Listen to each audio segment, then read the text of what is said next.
Before we get into the story, comment below where in the world you're watching from today. I'd love to know. And if you enjoy these kinds of stories, don't forget to like and subscribe. All right, let's jump in. Long ago, before the galaxy was calm, before treaties and trade lanes and quiet stars, there was only chaos. The stars burned bright, but under their light, ships fought and planets fell. Every species believed it had the right to rule. Wars weren't rare, they were normal. Some races fought for land, others fought for pride. But one species, the Virile, fought because they liked it. The Virile weren't the biggest or the smartest, but they were fast, brutal, and fearless. Their ships didn't look pretty, but they didn't have to. They were built for tearing things apart. Metal teeth, spiked armor, red engine trails like blood in space. They were hunters, and they were proud of it. Other races learned quickly. If you see a Virile ship, you run. If you can't run, you disappear. At this time, humans were still young in the eyes of the galaxy. Small blue planet, small ships, small minds, or so everyone thought. The Virile didn't care about humans. To them, Earth was a pebble not worth kicking. They didn't fear humans. They didn't even really notice them. That would turn out to be their first mistake. Because the humans were watching. They were learning. And they were building something big. No one noticed when Earth fell silent. There were no announcements, no final messages.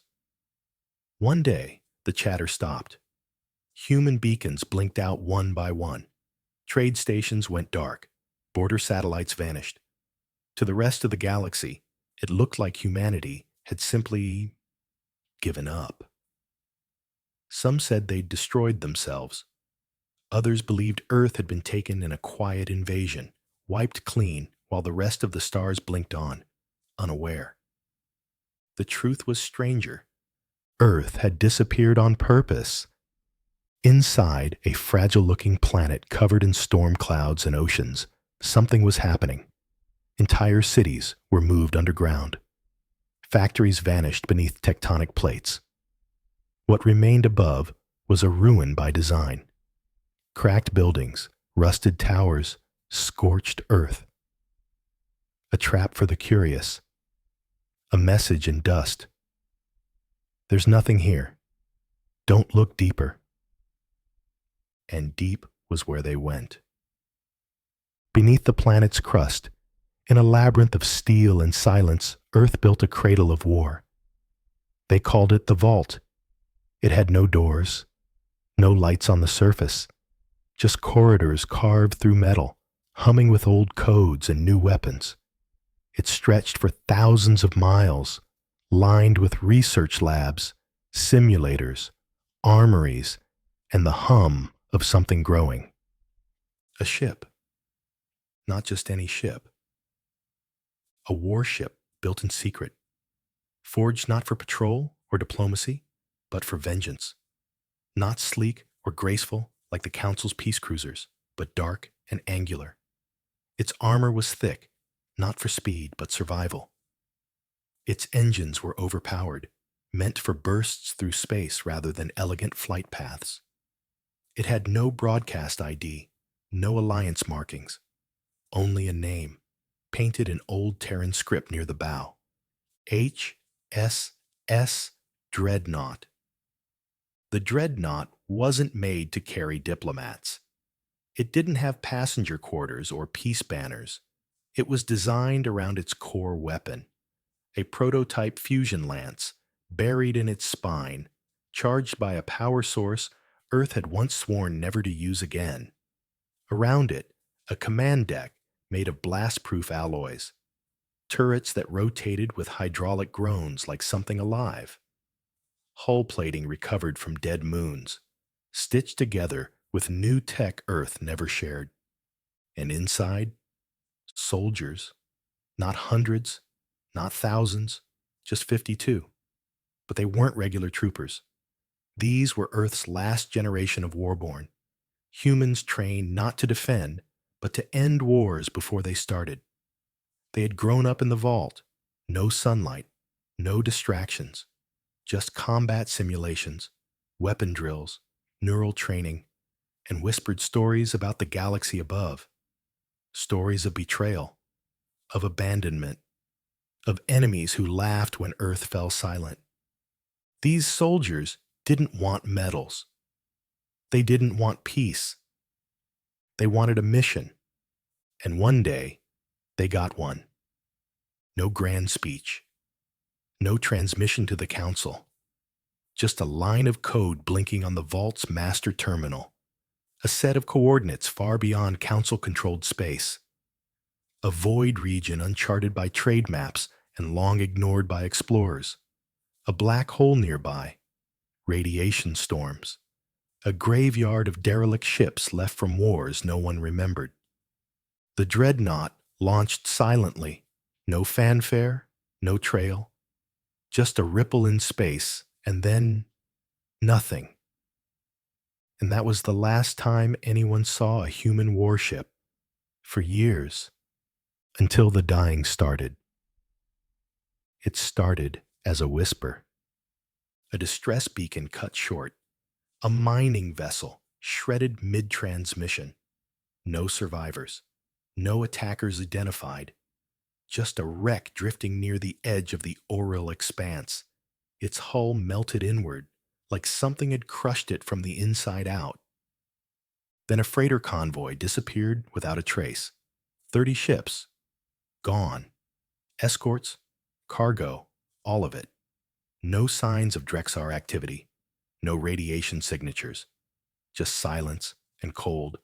Empty space where they should have been. Local patrols blamed raiders.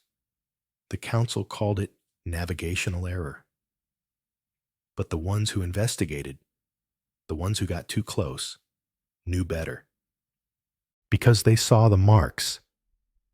Not just blast damage. Not clawed hulls or burnt scars like the Drexar left behind. These were precise, surgical, violent in a way that didn't match any known weapon. Ships cleaved clean through their core reactors. Engines ripped out like organs. Control decks caved in. Like someone had studied their blueprints and struck exactly where it hurt. And sometimes, there were messages. Short. Glitched. Buried in corrupted black boxes recovered from drifting escape pods. One word repeated over and over, always distorted by static. Dreadnought. But that was impossible. The dreadnought was gone. Earth was silent. No humans had been seen for decades. Even the council had stopped tracking their last known systems. So the whispers were dismissed, covered up, laughed off in dark bars at outer ring ports. Until the ghost ship arrived. It was a council cruiser, CRV Indomitable, standard model, light shielding, diplomatic grade, escorting a VRL warship on a mutual protection route through Sector 17. A sign of progress, the diplomat said, a symbol that even the wildest species could cooperate. It never reached its destination.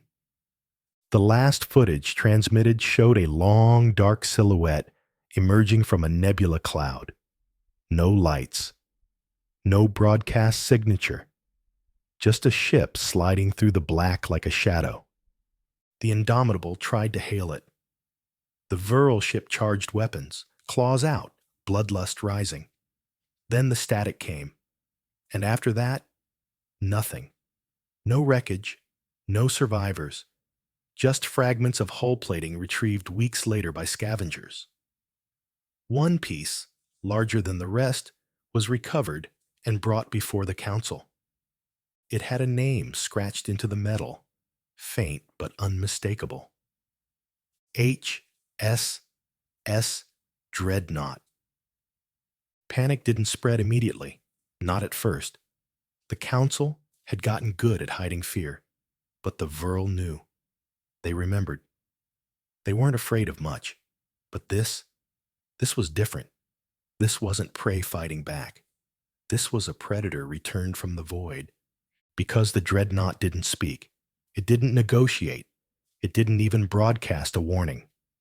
It arrived, struck, and vanished before alarms could finish sounding. Over and over again. Silent raids, surgical kills. Entire feral hunting parties found torn apart inside their ships, weapons untouched, walls painted with claw marks no living furl had made. And the worst part? No one had ever seen its crew. Not even once. The few who survived encounters, deep space scouts, long-range traders, spoke of lights flickering in the dark, of a ship moving faster than any cruiser should, of a hum, low and deep, that seemed to vibrate through bone and blood, a sound that didn't belong to a machine, a sound that felt alive. The theories came next. Wild, whispered stories passed between captains and smugglers over stale liquor in orbital stations. That the dreadnought had changed. That the crew had gone mad in deep space. That something had gotten inside the ship during its long silence. And what returned wasn't entirely human anymore. And yet, for all the fear, for all the silence, no one made a move. The council hesitated. The Vril denied it. Everyone else watched from the shadows, because deep down, they all remembered what humans had built that ship for. Not peace, not politics, war. And the dreadnought had returned not as a messenger, but as a warning. The first official response came from the Vril, not out of honor, not out of strategy, but out of pride.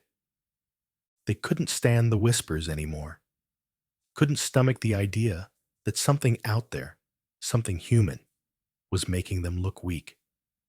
They were the apex predators of the stars, and yet their name was now spoken with hesitation. Some of their younger warriors refused to go out on solo hunts. Commanders argued in war councils. There was talk, dangerous talk, of ghosts in the void. So, they sent a pack. 5 ships, fully armed, all Vril Raider class, fast, mean, and bred for pursuit. Their goal wasn't to destroy the dreadnought. That would have been foolish. No, their orders were simple. Find it. Track it. Learn how it kills. And if possible, bring back its captain's head. They followed debris trails, listened to comm chatter, analyzed the attack patterns. The dreadnought struck like a scalpel, fast, precise, and always from the angles no one expected. It hit sensor dead zones, blind spots in warp coverage, ambush vectors only a human would think to use. It didn't operate like a cruiser. It moved like a submarine in the middle of a hurricane, unseen, unheard, but always deadly. It took them 3 weeks to find it. Sector 19, in the middle of a radiation storm. A dead star system where even light felt slow. Scanners barely worked. Engines flickered. And in the eye of it all, the dreadnought drifted. Silent, black, and still. The lead Vril ship, Bloodfang, moved in first. They hailed it. No response. They scanned for life. No signal. They pinged it with a combat challenge. Still. Silence. The captain, a scar-faced elder with 7 kills burned into his chest plate, laughed and ordered weapons locked. Then the lights on their ship died. Just like that. Total blackout. No alarms. No shields. No power. The engines coughed once, then died like they drowned in deep space. One by one, the rest of the Vril ships blinked out. No blasts, no attacks, just nothing. Inside the Bloodfang, the crew scrambled, panic clawing at discipline. They weren't afraid of dying. They were afraid of not understanding. Virl didn't fear blood. They feared the unknown. Then, from the darkness, a shape moved. Not outside. Inside. The bulkhead door hissed open, and standing there was a human. Or something that had once been one. Tall, armored, in something that looked like it had grown around them, like a second skin made of burnt steel and broken glass. No helmet, just a face, pale from years without sunlight. Eyes glowing a dim crimson that didn't look natural. Around them, the air shimmered, like the ship itself bent away from their presence. The creature didn't speak. It just raised its hand.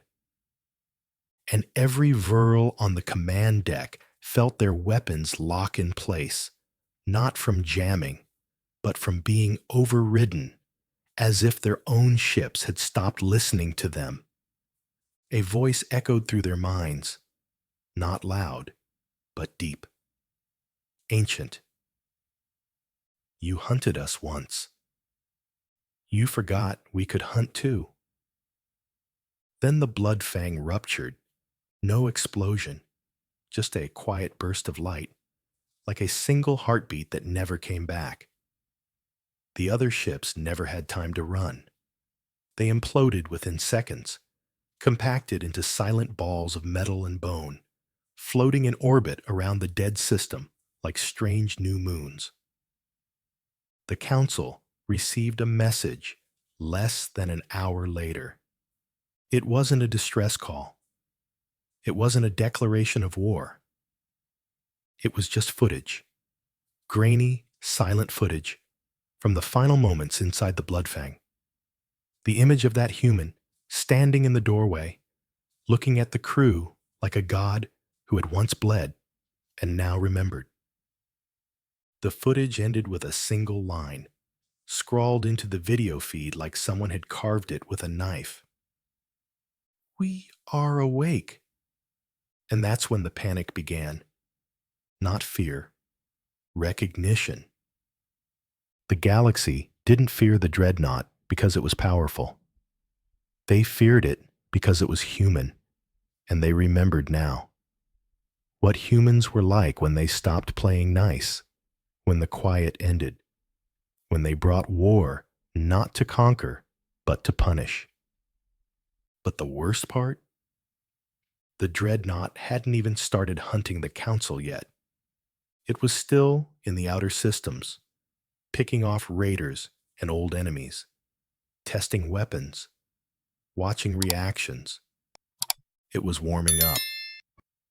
Because in the very core of the ship, beneath steel, behind sealed bulkheads and lead-lined neural walls, there was a chamber that no one on board opened, not even the captain. And inside that chamber, something old had begun to move. Something that hadn't spoken in years. Something that remembered everything. No one had stepped inside the core vault in 21 years. Not since the dreadnought left Earth. Even the crew, hardened, silent veterans who didn't flinch at pain, who treated death like a colleague, refused to enter. They patrolled near it, yes, monitored its integrity, checked vitals, and reinforced the seals. But the door itself? They left it alone, not because they were afraid, because they'd made a promise. The vault wasn't a room. It was a containment zone, triple sealed with neurolocks keyed to a dead commander's DNA. Its entrance was coated in radiation shielding a meter thick, the walls lined with electromagnetic dampeners meant to suppress high-frequency signals, even thought patterns. It had no windows, no feed, no internal comms. Only one wire ran in, a hardline, secure, analog.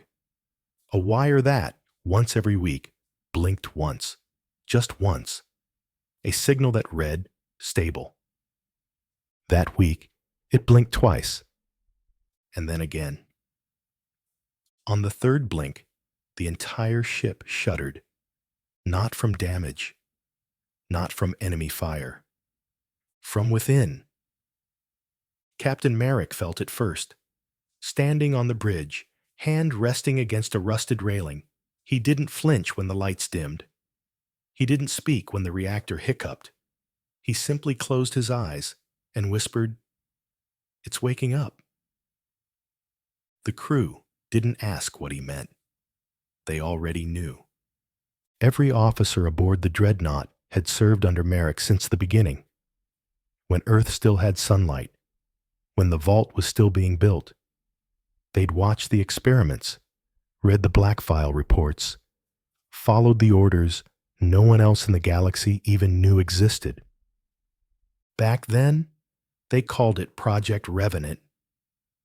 It was born in the ashes of Earth's last war, not the one with the Council. The war before that, the one humans fought with themselves, in the skies above the last great cities.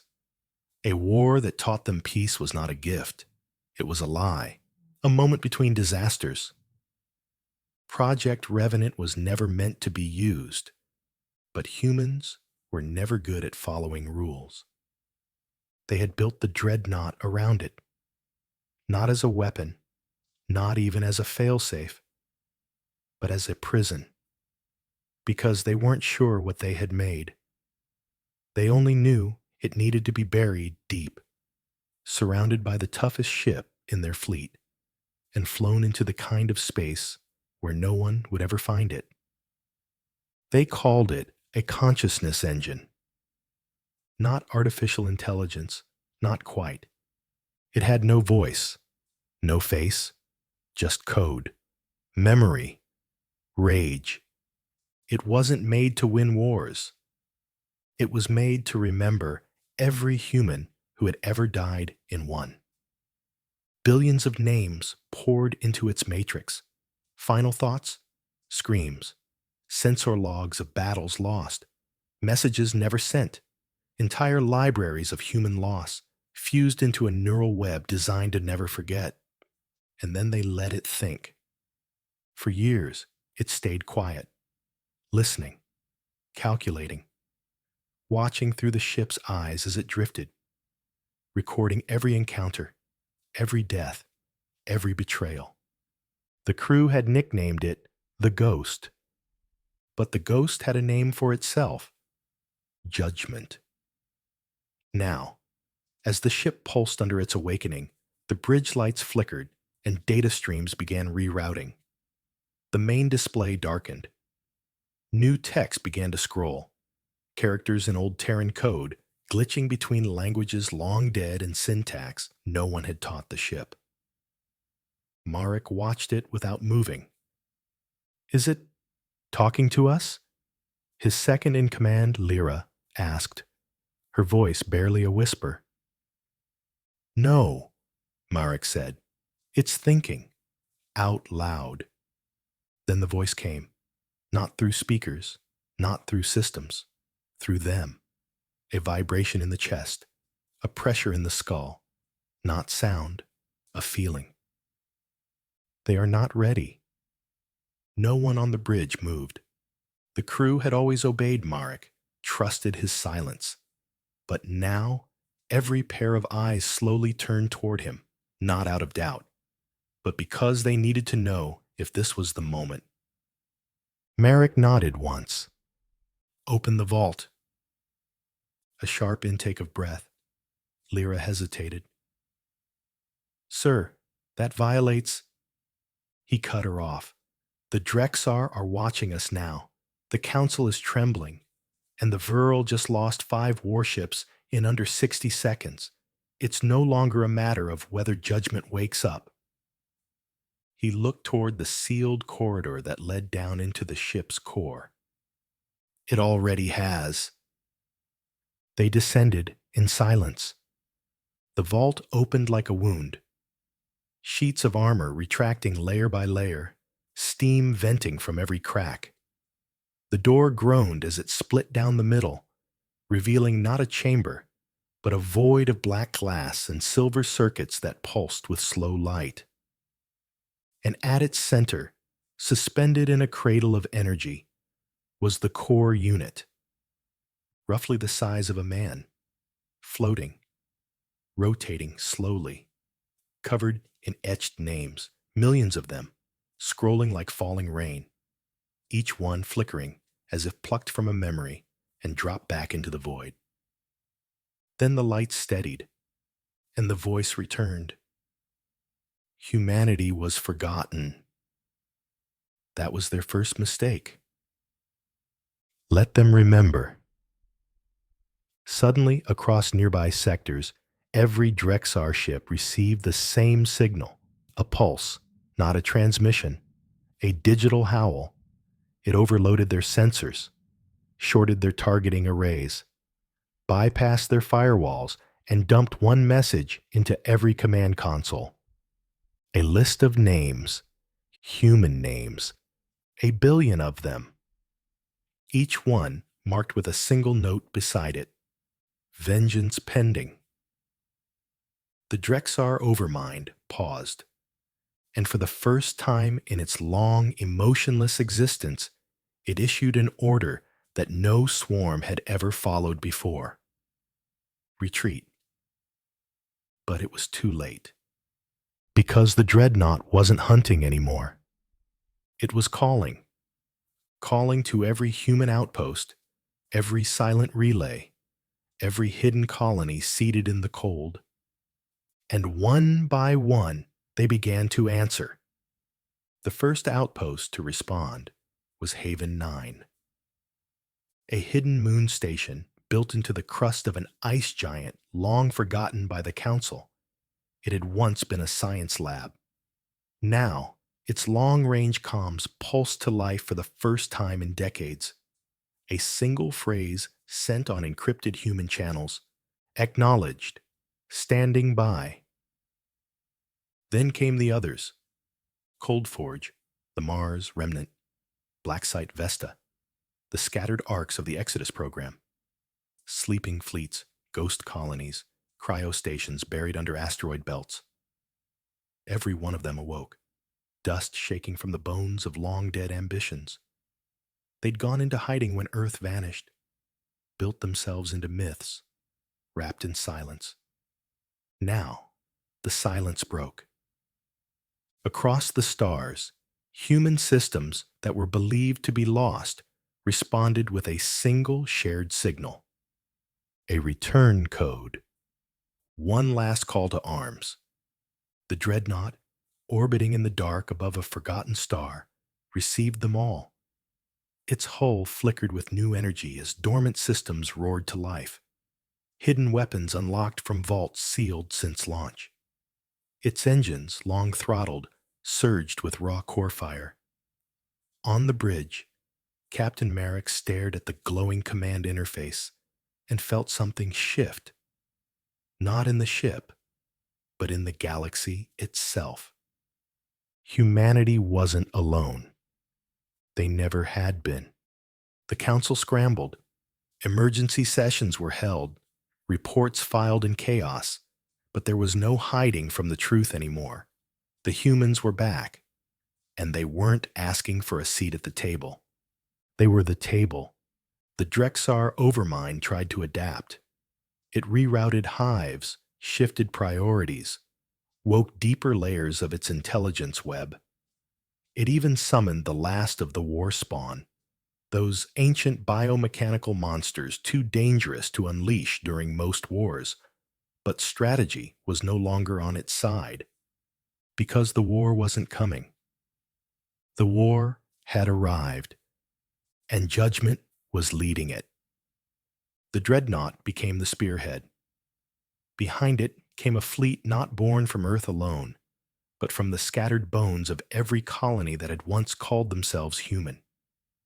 Ships built in secret, soldiers born in silence, and behind them, something even more dangerous, an idea that humanity didn't fall, that they had prepared, that they had waited. Across space, as fleets clashed and stars burned with railfire and plasma storms, something incredible began to happen. Other species began to follow.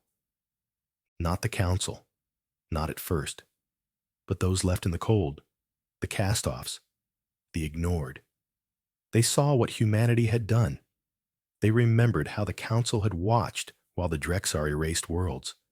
And now they rallied behind a different flag, one without a symbol of unity, one with a name that meant survival, resistance.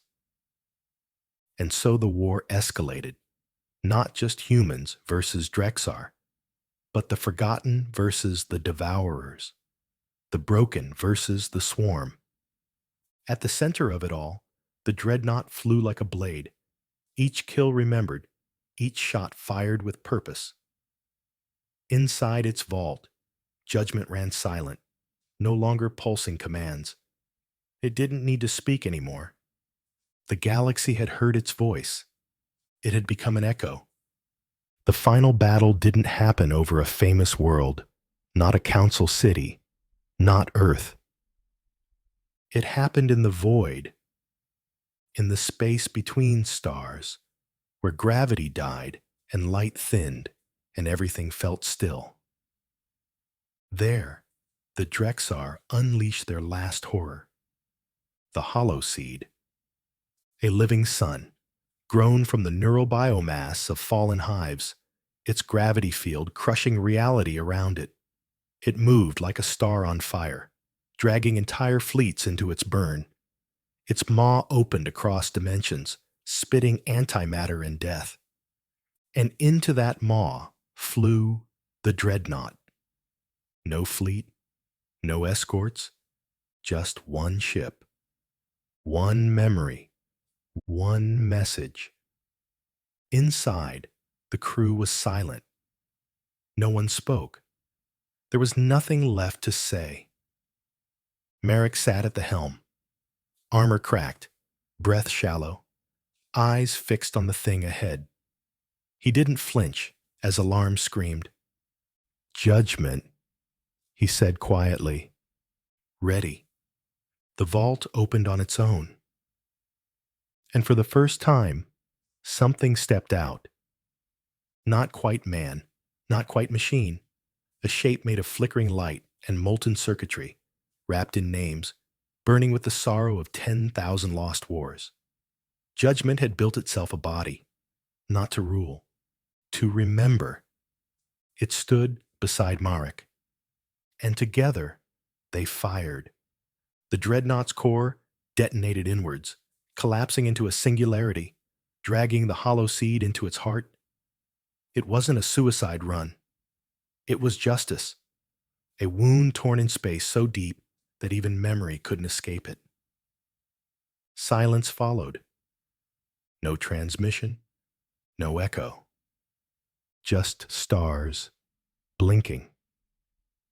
The war ended not with a cheer, not with a broadcast, but with a moment of stillness so total that even the Drexar overmind paused, and then vanished. The swarm collapsed. Their ships went dark. Their worlds crumbled without command. And across the galaxy, the resistance exhaled. On Earth, now reborn in orbit and soil, a small light flickered in the old vault's central chamber. It blinked once, then twice, then stabilized. Stable. Far away, a signal drifted through the dark. No coordinates, no source, just a whisper on ancient Terran channels. Still watching. Still here. Never again. And in the silence that followed, the stars felt just a little warmer. Because somewhere, out beyond the maps, beyond the charts, beyond the known, the dreadnought floated still. a ghost, a guardian, a memory with teeth, the last warship, and the first warning.